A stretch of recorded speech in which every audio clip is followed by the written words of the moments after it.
Bismillahir Rahmanir Rahim. My daughter wants to marry a convert who was born out of wedlock. Is this permissible? Subhanallah, the one thing we must never forget is that when somebody embraces Islam, that anything and everything that transpired before that moment is completely obliterated, and they start off with a fresh slate with Allah subhanahu wa ta'ala. So that's the first point. The second point is that this person was born out of wedlock. In Islam, it leaves no fault on the person in question.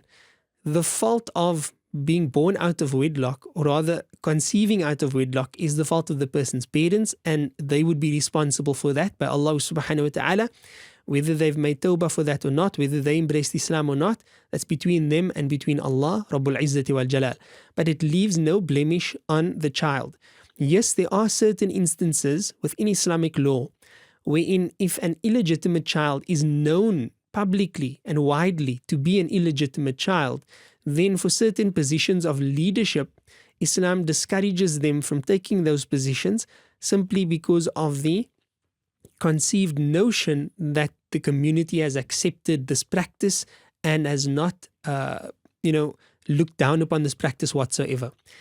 But still, that leaves no blemish on the person themselves.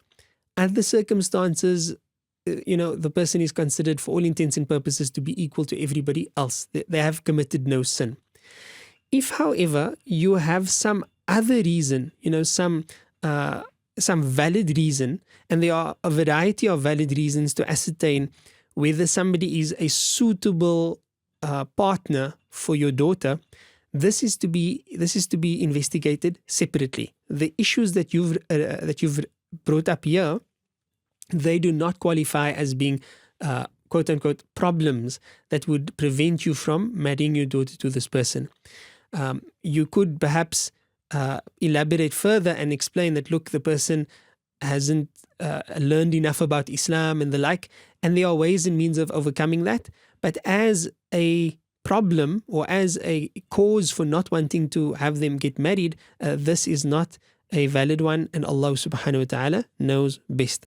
La ilaha illallah Muhammad Rasulullah.